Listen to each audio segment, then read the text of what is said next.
I'm going to do 5, 4, 3, 2, 1. Hey, everybody. Will obviously dyed his hair today. And no. That's terrible. Will, of all people, forgot that we were meeting tonight. And we're going to have a special guest, Chase King. He is 19, right? 18, yeah. 18. Yeah, fresh out of high school. The reason I asked Chase, I was going to call him Will, call you Will again. The reason I asked Chase is in the last 6 months, there's been a dramatic change in his life. Now, he's always been a Christian, right? Yeah, from day one.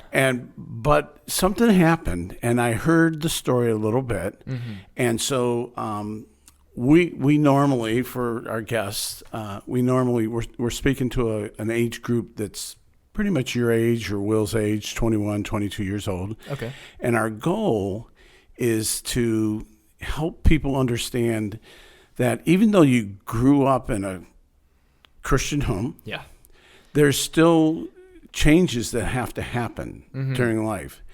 And you made a huge change. Huge change. Yeah. I mean, I've heard part of it, and I'm like, wow. Yeah. And I want to let you share what for people what happened. Was it just like poof? Your mom and dad like beat you to death and told you they're going to kick you out? And you said, "I repent." Yeah. What happened? Okay, so if I want to go like from the point where I should from the beginning. Okay. Right? I should mention, yes, I was in a Christian home the entirety of my life, right? Like I've been a Christian, right, quote unquote. Right. But I haven't really been a Christ follower, as Will likes to call him. Okay. Right. So I semi-believed that there was a God, right? Like, oh, maybe for sure. Like, it's a good explanation, but we've got other ones. It's just nothing really made sense. Nothing really was for sure was in stone, right? I couldn't get any of that.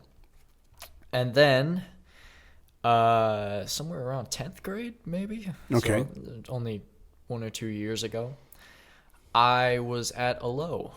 I was at like a really bad low, right? Like I was kind of empty. Okay. So, depression, anxiety, existentialism, those were all kind of common words in my vocabulary at that point. That's unfortunate, right? But in that lowest moment, I really felt it one day.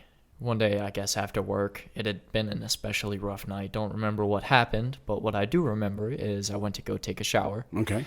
Right, because I was all like sweaty and filthy and muggy, and I just didn't want to be there anymore, right? So I hopped in the shower, and as I was sitting there, just thinking to myself, I just started asking why. Right? Like, why? Why am I here? What am I doing? What's my purpose? What am I here to do? Why? And I just kept repeating it over and over and over. And instead of talking to myself, it kind of just started switching over to talking to God. Okay. Because I'm like, okay, he knows if he's real. You've like, got enough education background there. I know that like if he's there, he's going to talk to me, right? Okay. Like he's going to hear me. So I started asking him, and it just kind of transitioned into prayer. Like, why, God, why? And as I started asking why, I started, sobbing. I stared weeping like I've never wept before. It was bad. Wait it was a minute. Really bad. I'm 16. This isn't supposed to be happening to me. Midlife crisis is hitting pretty early. So, as I was, crying, saying why, I just kept sinking lower and lower to the floor, falling to my knees, right? Like, and eventually I just kind of curled up in a ball, just asking why. And then something changed. Right? Like something happened. Something switched in me. And now the whole rest of the house is just doing their stuff. They're just living life. Nothing, Nobody knows this is going on. Nothing else is happening, right? Essentially, I just started saying, instead of why, I started saying, keep moving forward. Okay. Just keep moving. Keep moving, Chase. Keep moving forward. I'm like, okay, right? Like I'm just saying it, right? For some reason. And as I keep saying it, I'm still crying, right? Like I'm still sobbing. I start rising up off the floor of the shower.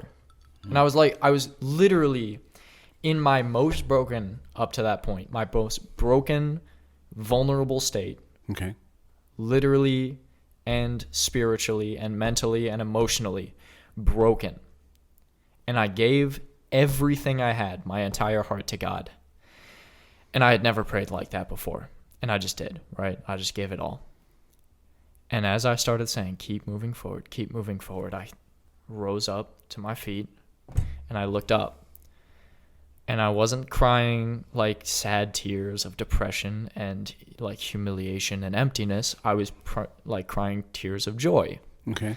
Because it wasn't me talking, if that makes sense. Okay. My lips were moving. Okay. And my lungs were making noise, right? I was pushing air out, but I wasn't thinking the like talking part. I don't know how to explain it other than he literally spoke through me to me. Which is I get it. Yeah. I mean, like, because I'm sure that you prayed to Jesus as a little boy, right? Yeah. And you accepted him.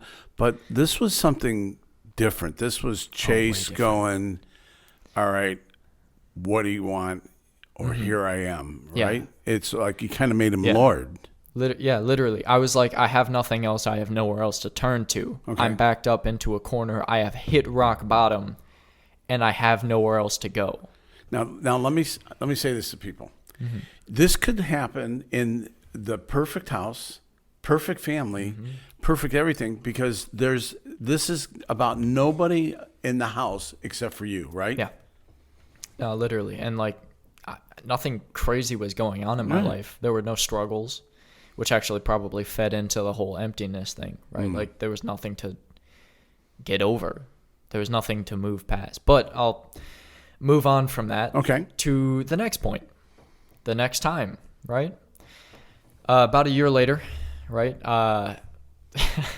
After that crazy experience that I literally had anchored myself in, that I could only explain as God spoke through me. Okay. He's real. I can't deny that anymore.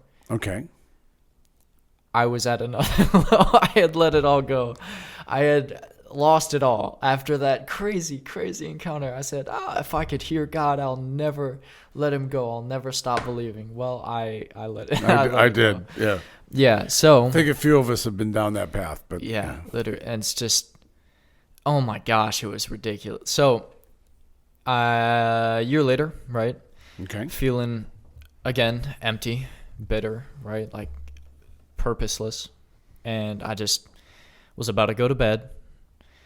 And I just start crying to myself again, right? Like I'm like, God, not again. Why? What's my purpose? What is this? And like this time I knew that he would answer,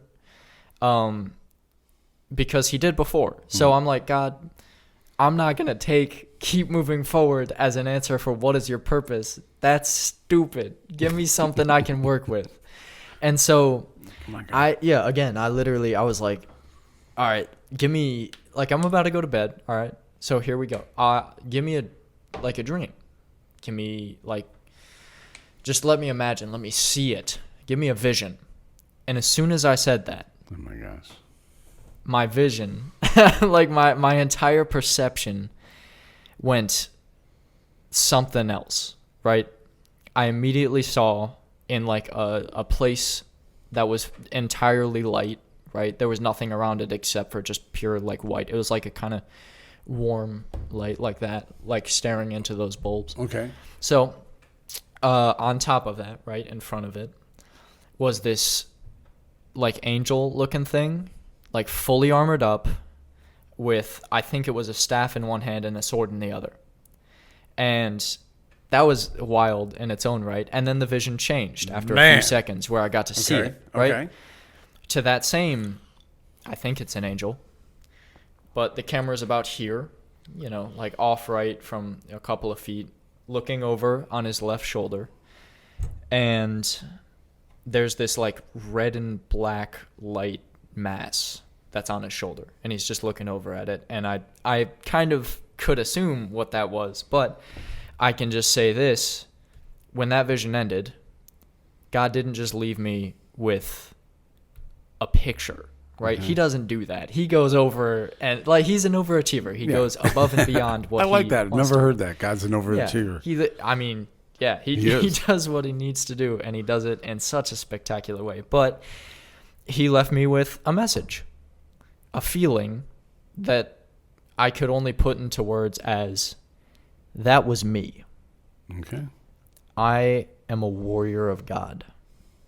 And at that point, I was not a warrior of God. I wasn't intending to be, and none of that. You were a broken person crying for God to show me some purpose. And it's terrible. And I was like, okay, all right, sweet. Like I was wild. And again, tears of joy. I'm like, this is so cool, right? Like the instant I asked, he gave it to me. The instant I asked, with all of my heart, with all of my brokenness, I surrendered everything I had to him.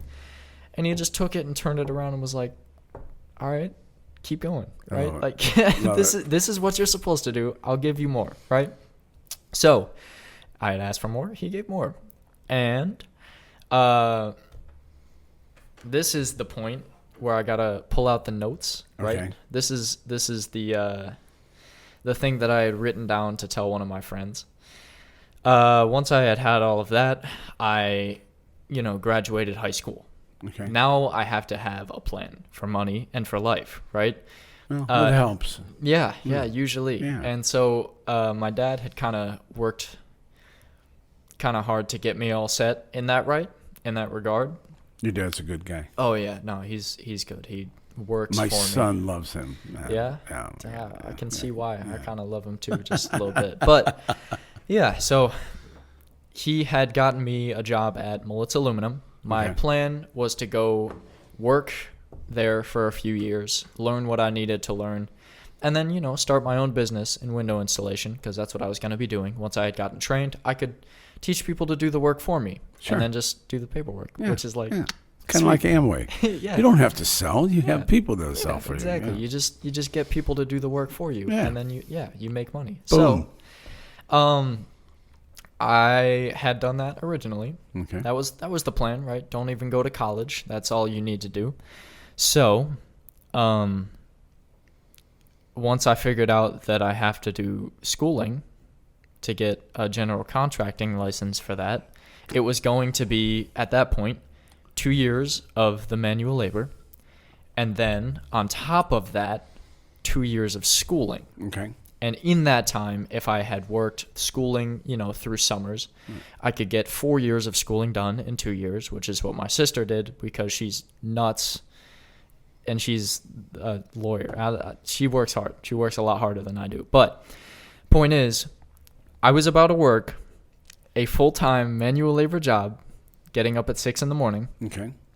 to go home and do night schooling the rest of the night, and to wake up and do it all over again for 2 years straight with no summer break. Okay.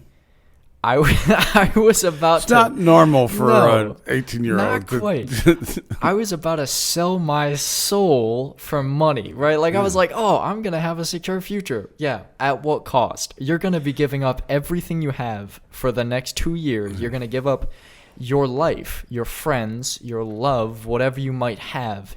It's going to go into this and you're going to lose it for a secure financial future, which I get, like, I want a financial future. Right. I want money, right? Because you kind of need that just a little bit for life. That's what they say. Yeah. However, God had a different plan. Yeah, I was getting dude, I was getting freaked out about it. So around that time, for some reason, I had just gotten this urge from a Wednesday night service that Jordan was hosting, Jordan Breon, if anybody knows who that is.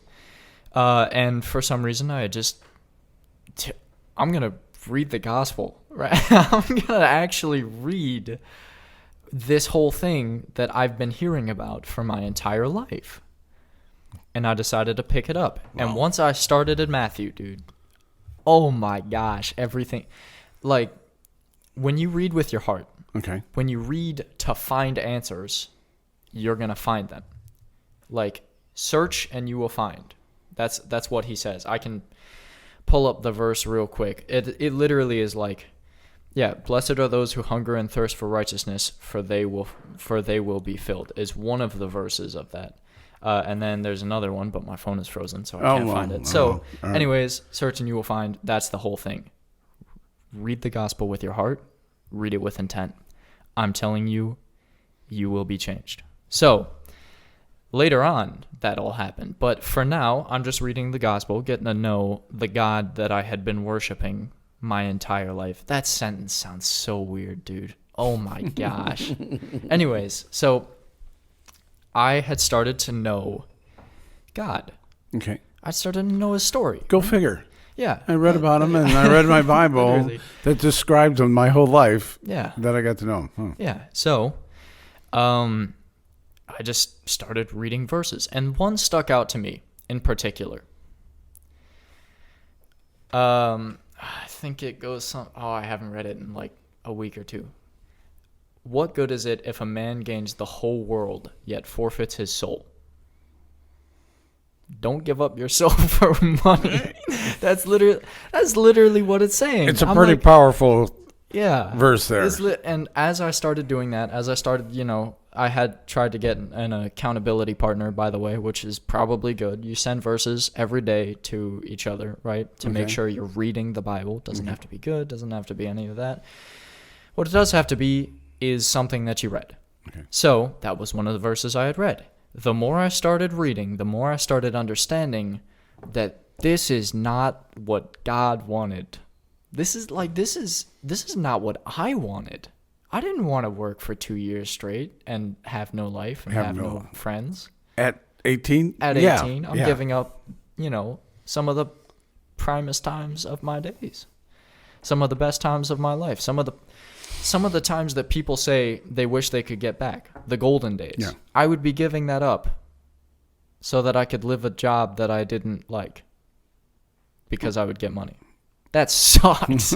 I hate that plan so much. And I started to hate it a lot more when I started getting anxiety attacks. Every time I started to think about the future. Yeah. I started getting actual panic attacks. I get all welled up and get all teary-eyed and I'm like, I can't do that. I don't want to do that for the rest of my life. It's ridiculous. And I couldn't do it. And I just kept praying to God. I'm like, God, okay, it's very clear that I'm not supposed to be here. Get me out. Please, anything else, literally anything else. Yeah. Tell me help. Yeah, I need help now. Yeah. And I'm like, it's clear that I'm not supposed to do this in life, that this is not my purpose. Okay. The word purpose came up again, one more time, for the third time, right? Well, yeah. And I'm like, God, this is not it. And I know it's not it because I'm getting panic attacks every time I think about my future in it. So. But you're raised in a home where it's work hard. Yeah, get the job done. Get the job done. Work ethic suck is it everything. up. You know, I mean, that's how I raise my kids too. It's this is part of growing up and being a man. But in the middle of it, you're wrestling with God. Yeah, literally. And I had just started my walk with God, and I had just started seeing maybe this isn't what I want. And so, yeah, if you want to plug that in while I'm talking, you can. Yes. Just a heads up. Battery running low. So, I started praying to him. I'm like, God, I'll tell you what. This is not supposed to be my purpose in life. This is not supposed to be what I do. And I need to pray to you, God. I need you. Not just to tell me, keep going. Not just to give me a vague vision. Give me someone that will literally come up to me and tell me my purpose in life. And until someone does that, I'm going to stay where I am because it's a secure future. I am going to stay exactly where I'm at, even though I'm unhappy, because this is what my dad wants for me, and this is what's going to keep me in a house and fed. And there's something about being obedient to your parents. Mm-hmm. Especially when you're still under their roof. Yeah. And you know that they have the best for you. Yeah. And my dad wanted that for me. He didn't know about any of this. I'm keeping it to myself at this point. Of course. So we're men. Yeah, literally, you just deal with it. Why would I tell my parents that I'm in the middle of a crisis? Yeah. So there it is. And I had prayed just that prayer, and I kept praying it over and over and over again because I had kept getting the things that I didn't want, panic attacks, right? And I'm like, okay, what do I want? What makes me feel comfortable to live? Like, what job can I have? And, I'm trying to think through it, and I'm like, okay, I'll put that off. And eventually it gets so bad, like, to a point where I had to fess up to my dad, which is scary because this is his whole plan. This is his whole idea for me that I'm throwing in the garbage. That you probably agreed to at one time, saying, this is what I want to do. Times. Yeah. Thanks, Dad, for getting that all set up for me. Oh, by the way, I want to quit tomorrow. Mm-hmm. And literally, it's like, okay, I'm just going to, this is really scary, but I'm just going to tell him. I'm just going to walk up and I'm going to say it. Dad, I can't do this for my life. I don't want to do this. Like, I can't bring myself to do it. I've been getting anxiety attacks and panic attacks every time I think about this as my future. I cannot do it. Oh, voice just cracked. Yeah, I can't do it. And my dad caring so much about me. He literally, he's on his phone playing an F1 game. He goes, all right, what do you want to do? I'm like, well, that went a little better than I thought it would. I'm literally throwing away the purpose that he gave me. Yeah. The whole plan. And he's like, yeah, sure. What do you want? Okay, maybe he does care about me, right? Like, this is great. Just invested the last 18 years in your life. But maybe he cares about me. Maybe he cares a little bit. So I literally was like, okay, let's do it. Right. What do I want to do? I don't know. Maybe I feel comfortable in the church, right? Like I could do something there. I feel comfortable. I like the people. They're not like a bunch of like lustful dogs that catcall women on the side of the road like my coworkers. Construction is rough, man. Construction sucks. Construction it's so rough. Bad. Anyways, so that was again part of the problem. Yeah. Got raised in a Christian home. Yeah. I mean, my kids too. I'm like, go to work at this place, and they're going, Dad, did you not know where you just sent me to? And I'm like, okay, I forgot about that. Yeah, I forget. But, I had gotten to that point where I'm like, all right, sweet. Maybe I do want to work in the church. Maybe I want to do that. I don't know what I want to do in the church. Right. I just want to be there in a nice environment where I don't feel like an outcast. Right. And you know the, I don't want to say politics. That's not what I mean. Yeah. But you know how to be in the church. Oh, yeah. I mean, I've been there my whole life. Rules. You know the rules. Yeah, literally. So, I was like, okay, I want to do that. And he's like, that's not going to make you any money, right? Just a heads up. I'm like, yeah, I know. It's okay. I'll do it. I don't need money. As long as I like my job, I shouldn't really need a whole lot of money, right? Like if I can live through it, the joy in my life will be my job. My hobby is going to be my job. I want that. And I don't have to make a lot of money for that, right? Like people always ask, would you rather have your dream job and not a whole lot of pay? Or would you rather have a lot of pay and a job that you hate?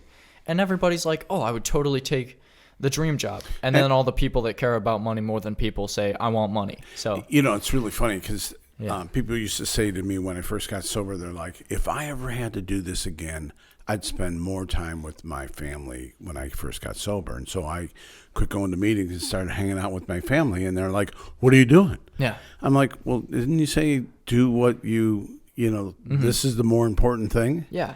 And that's where, it's like hard for people like, yeah, but what are you going to do for a living? Yeah. So there it is. I had laid it out.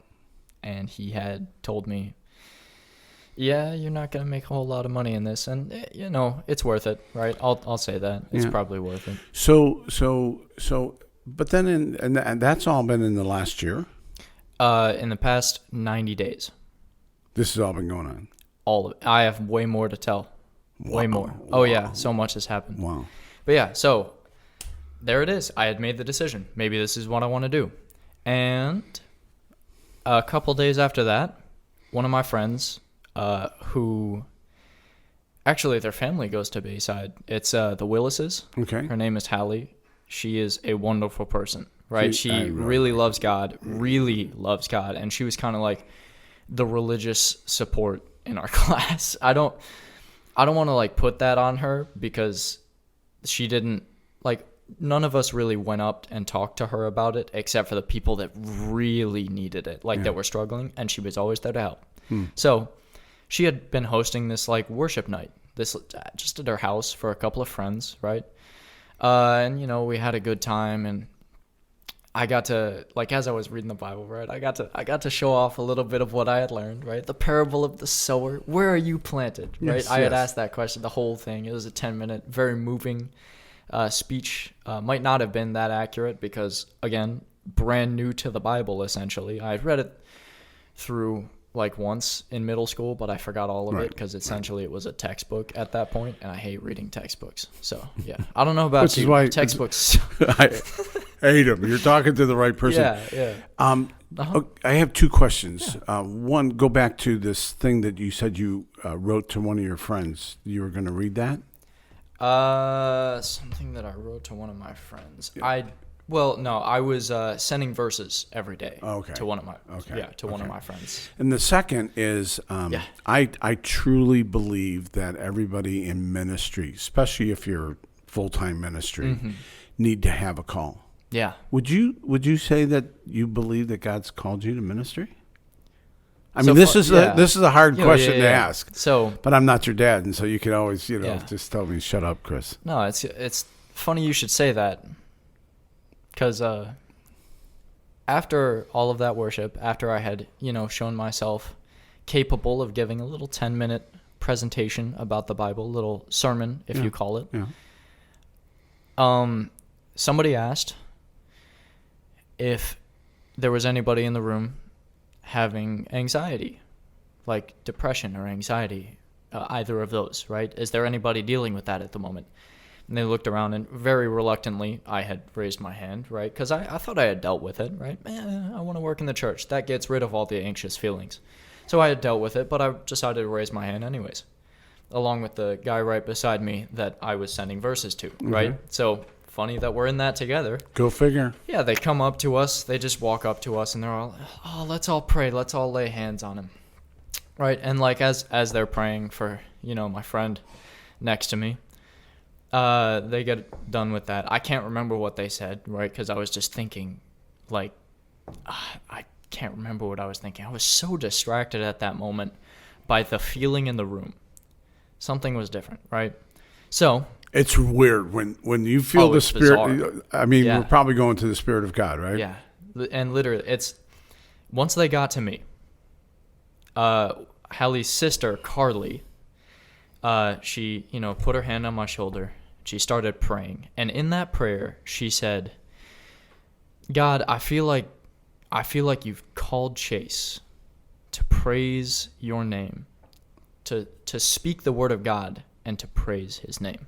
God, I feel like that's his purpose. Well, I'm like, oh my God. It happened. It literally happened. Oh my gosh. I had prayed specifically for someone to come up to me and tell me my purpose. They say, this is your purpose.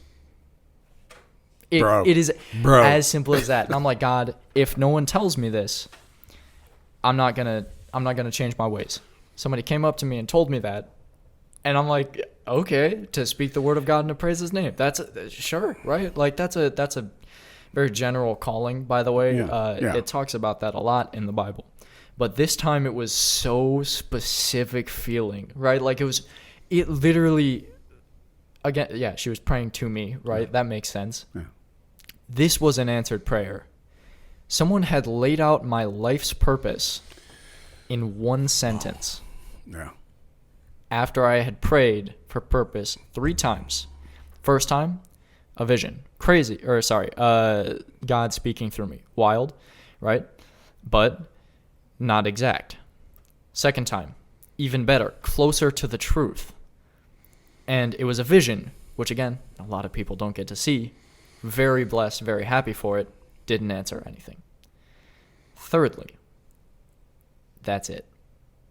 That's it, right? That literally somebody had done it. So there it is. You said, do I have a calling to do this? Yeah. If that's not a calling, if that's not a calling, I don't know what you can call a calling, right? Like, that's literally it. That is as simple as it gets. So I immediately was thinking, I'm going to go work in the church, right? Like, I had already decided, funny timing, God. Freaking You're ridiculous. so funny, God. Stupid. I love you so much. But it was, I was like, all right, I got to go work in the church. So I tried to leave my job at Mullet's. And then I'm like, oh, well, what am I going to do for money? Right? Like, I literally couldn't do that, right? I'm like, okay, Dad, are there any full-time jobs that I could take at the church, like janitorial or maintenance or like helping serve or anything like that? He goes, no. Love it. Crap. Like, aren't you the pastor? This is going to be harder than I thought. Aren't you the boss here? Yeah, literally, I was like, oh.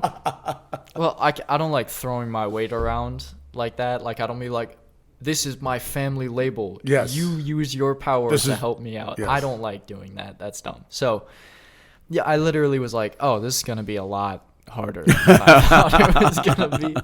So, I'm like, all right, let's go work at the school I used to go to, TCA. They're a fun-loving community. I love all of them. They are in dire need of extra help at the moment. And through a very extensive series of events and prayers, this was the first time that my prayers had not been answered. And I'm starting to see why. Or they were answered? Yeah, I said, God, please get me a job at TCA, right? Like, give me that job where I can, help serve, because that's what you called me to do, right? You told me to serve. Nah, he called me to speak the word of God and to praise his name. Serving by being a janitor, which, by the way, I actually do like doing. Yeah, it's something you're I just enjoy. good with your hands. Yeah, and I've been training for it for a year at Panera. So, yeah, anyways, getting off topic.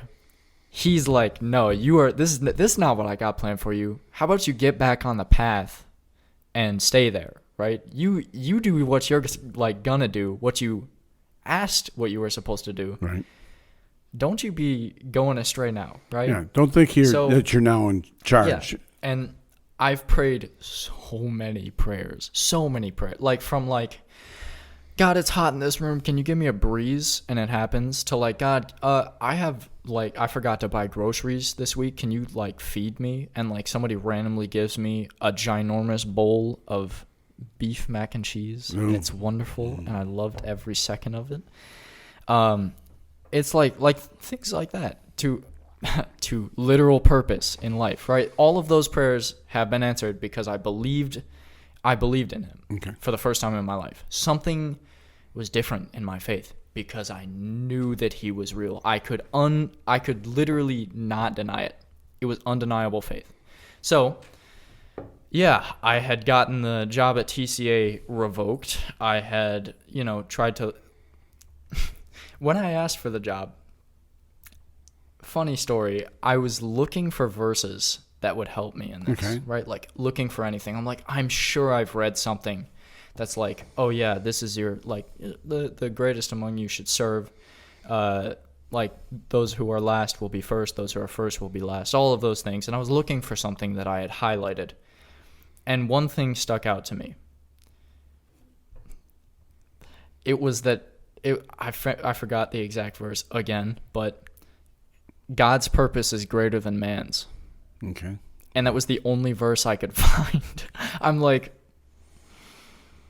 well, that's not a good sign, right? Like, that's not what I want. Another one of the things that not in my plan. So there it was. That was that night where I had realized that, crap, maybe this is not it. So,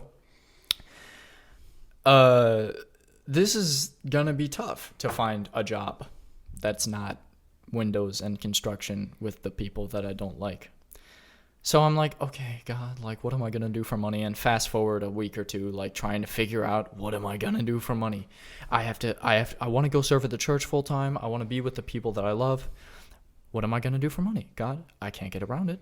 I have to live with money. Like, I have to live with money. There's no getting around that. Right. What am I going to do for money? And I just kept asking, right? Like, as I was just folding laundry, my brother is in the room, just like folding laundry on the bed, thinking to myself, not out loud. Nobody knows what I'm thinking, right?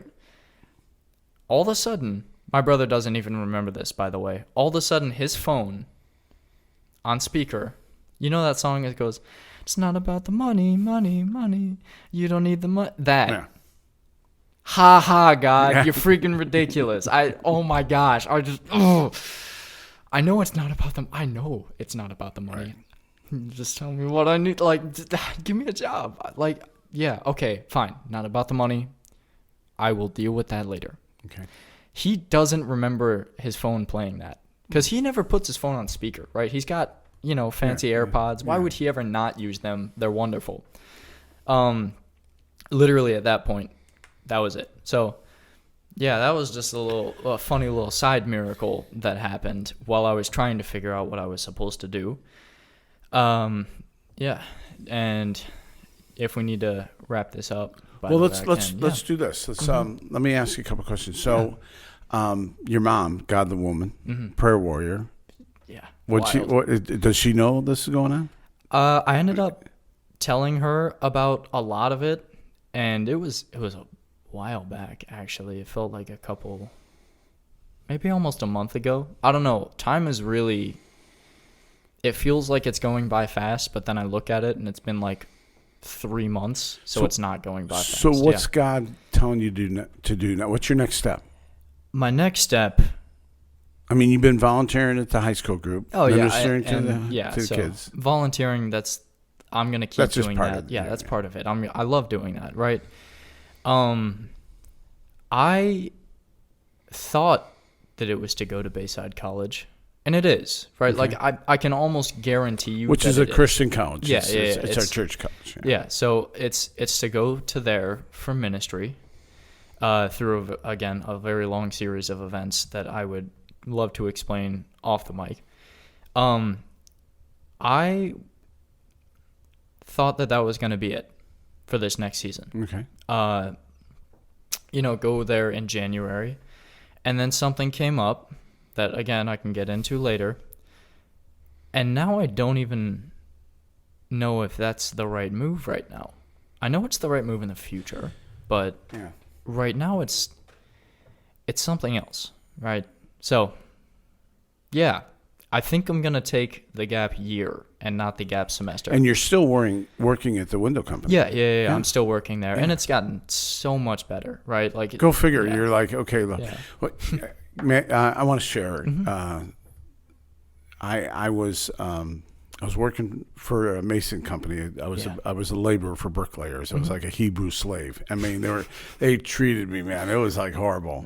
And I got I passed the fire department test, and they passed me over 4 or 5 times, and it was horrible. It was, and I was right at that place where you're at, where it was like, if this would happen, then everything would be beautiful. I mean, these people, and they turned me down, and one day I broke down, and I just gave up to God. I said, God, I'll do whatever you want. Mm-hmm.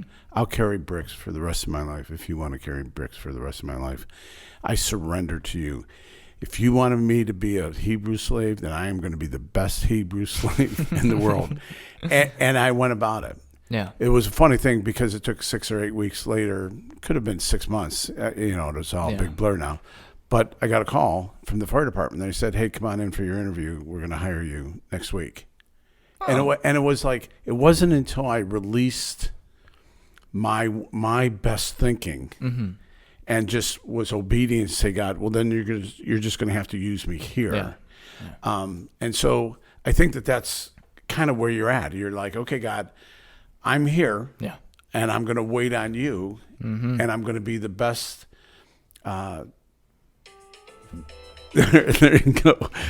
Will, where are you when we need you? Yeah. Where are you when we need you? That's I'm going to be the best window installer for you in Jesus' name until you tell me to do my next step, and you're going to have to make it obvious. But I want to say to the customers, to the window customers, what you've heard today is a young man saying, I believe that God's calling me. I'm walking in obedience. It's not easy. There's some moments there that you were at your wit's end, right? Yeah. There's another one I want to talk to you about, but timing, Come on, real quick. Yeah. You can do it. Oh, no, it's a 20-minute conversation. Oh, okay. Yeah. Well, we'll do it again. We'll do it with Will if he shows up. Oh, for sure. Yeah. Pick up part 2. Punk, I'm not even going to tell him the first part. No. He won't know. He won't know. He won't understand. But you're hearing what maybe you're hearing in your own life. You're hearing about this tug, this hole that you're just asking God to fill. And then all of a sudden he takes all the years of your parents talking to you in church, and he's like, it all comes to because it wasn't there for the last 4 years, right? Well, it was there. It was, the love of like the people around me was there, but something, it was missing, right? There's a reason I was empty. There's a reason I was existential and all that. Yeah, share with them right now where you said there's just two kind of loves, and that's where God has you. Okay. You got this love in your heart. All of a sudden, you got this love in your heart. So, when you have love from God, like love from God, and you feel it for Him, and you're really strong in faith. By the way, the two go hand in hand, right? Mm-hmm. If you have a lot of faith, you'll have a lot of love.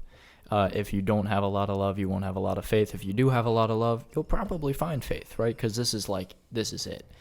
Once you have that strong faith, that encounter or something, whatever you feel, when the Holy Spirit is on you, I'll just say that now because that's pretty much what happens, right? You feel this overflow of love, of joy, this uncontrollable desire to just love everyone around you, to spread that, because you can't keep it to yourself. You get giddy, right? Yeah. Like I'm telling you, like you can't sit still in your seat. You're so excited for nothing, right? Like you just want to tell everyone about it. So yeah, that's what happened. That's what happened. God filled you with love. Yeah, and it's happened multiple times. Yeah, and so we're gonna have Chase back. I don't think next week we have Cameron. Yeah. Yeah, he's going. So his old pastor. So we're gonna talk about porn next week. Yeah. Well, go figure. He's an expert. He's an expert. He's a counselor. Literally. Yeah. So thanks for listening. God bless you. Thanks, Chase. Thank you. Yeah. I love seeing you interact with the youth. Yeah. And we'll talk again. Yeah. See you, man. Thank you.